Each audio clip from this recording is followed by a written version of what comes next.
Welcome to the Deep Dive. Today we're going to be taking a look at your request to learn more about silicon.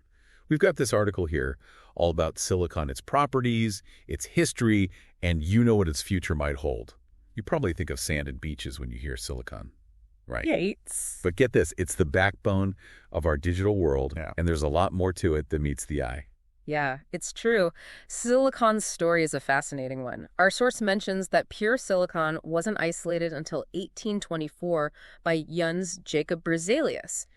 But people have been using silicon compounds like silica since ancient times. Ancient times. So what we're talking, pyramids and Roman aqueducts, what were they using it for back then? Exactly. Think glass making, for instance. Glass is primarily composed of silica, which is a silicon compound. So in a way, silicon has been shaping our world for much longer than we might realize. Okay, that's pretty cool. So fast forward a few centuries and suddenly silicon becomes this tech superstar. Was that all thanks to the semiconductor revolution? You got it.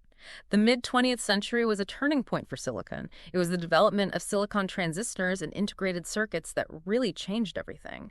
Suddenly, we could make smaller, more powerful electronics, and the world hasn't been the same since. And that's how Silicon Valley got its name, right? Yeah. All those tech companies popping up around this game-changing element. Precisely. But let's dive a little deeper into what makes silicon so special. The article describes it as a metalloid, which sounds pretty sci-fi. What exactly does that mean? Yeah, metalloid. Okay. It's not quite a metal, not quite a non-metal. So which side is it on? That's the fascinating part. It's kind of on both.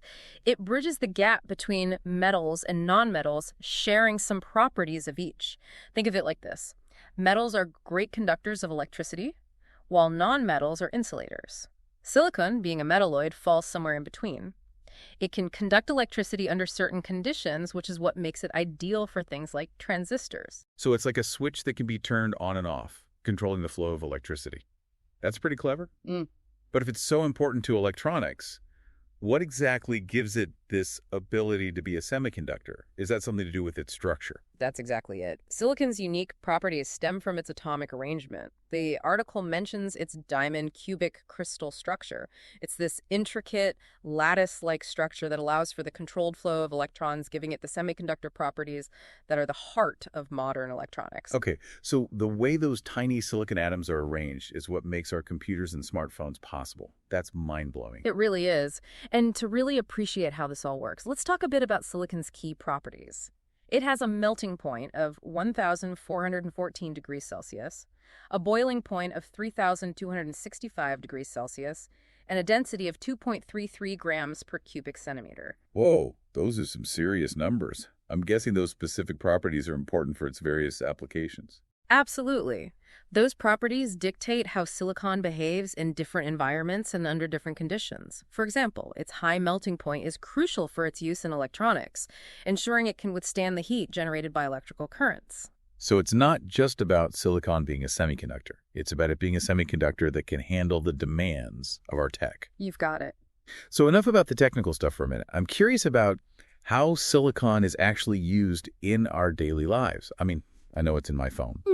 But what else? I'm guessing there's more to it than just electronics, right? Oh, absolutely. You'd be surprised how much silicon is woven into the fabric of our everyday lives. It's far more than just smartphones and computers. Okay, spill the silicon secrets. Where else can we find this hidden gem? Well, let's start with the more obvious electronics. You mentioned smartphones. Those wouldn't exist without silicon chips.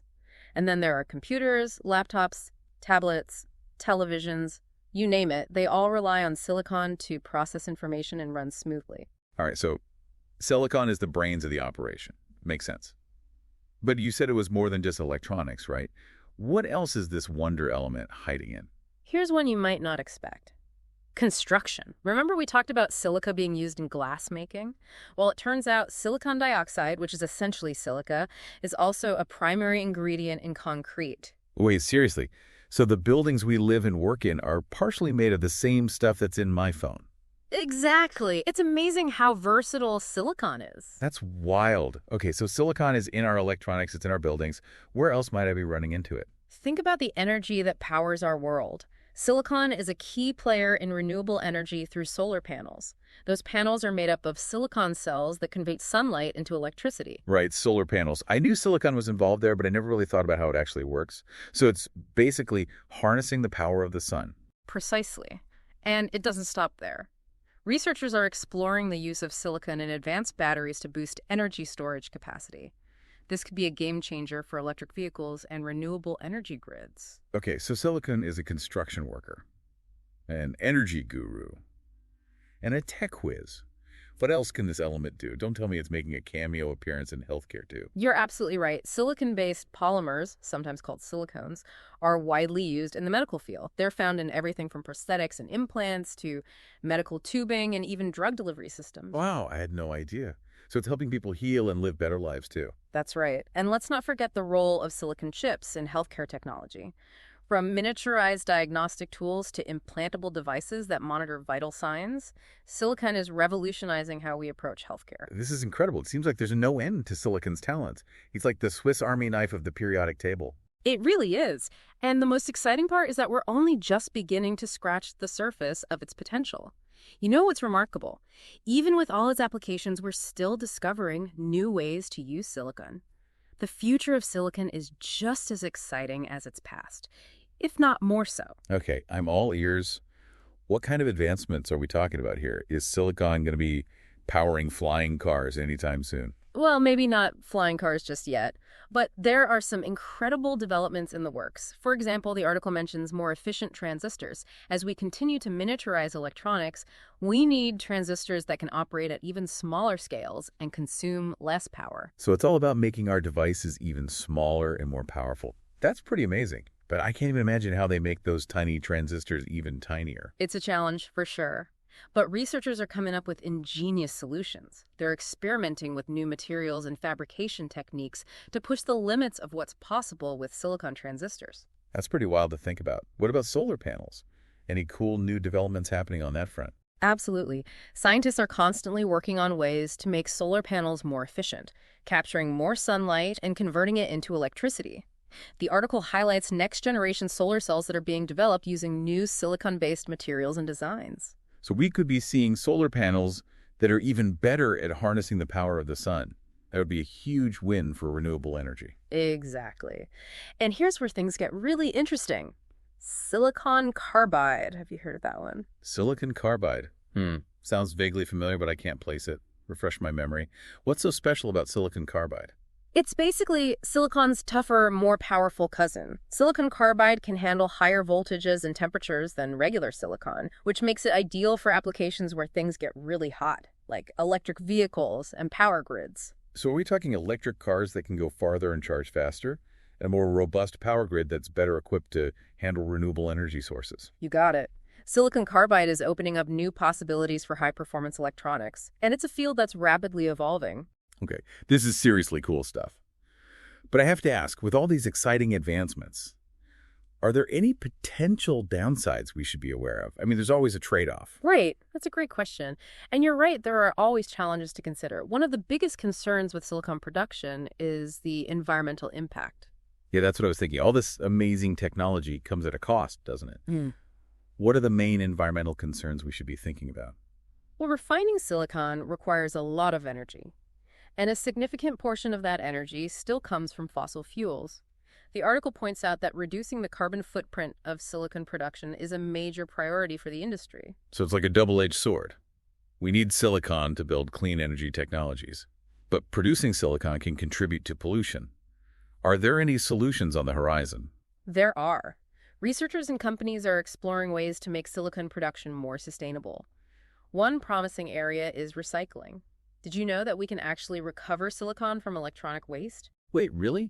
So instead of mining new silicon, we can just reuse what we've already got? Exactly. Recycling silicon not only reduces the need for mining, which can be environmentally damaging, but it also helps conserve this valuable resource. That's fantastic. It sounds like a win-win for the environment and for technology.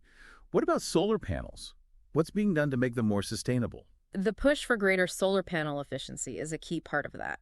The more efficient the panels, the less silicon is needed to generate the same amount of energy.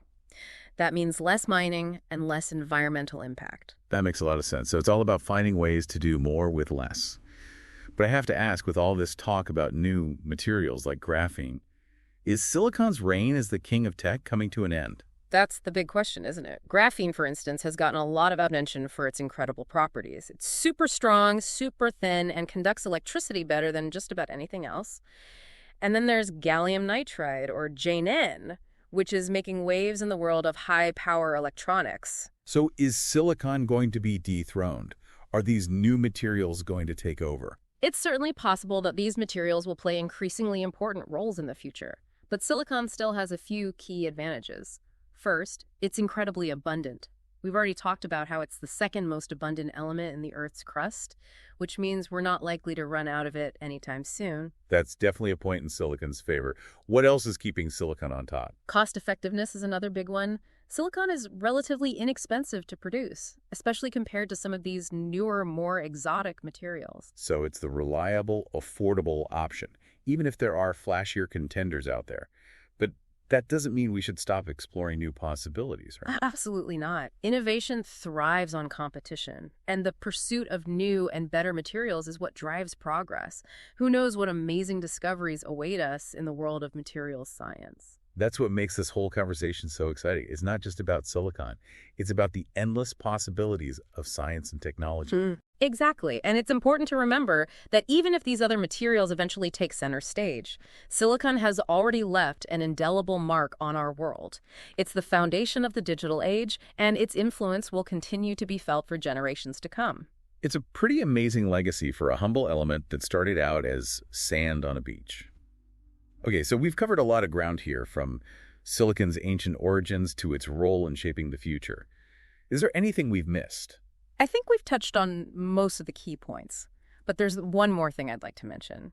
Something that goes beyond the technical aspects of silicon and delves into the realm of human ingenuity. Okay, I'm intrigued. What's this about human ingenuity and silicon? Think about it this way. Silicon in its raw form is essentially just sand. It's through human ingenuity, through scientific discovery, engineering innovation, and a relentless pursuit of progress that we've been able to transform this simple element into the foundation of modern technology. That's a really good point. We've gone from sand to smartphones.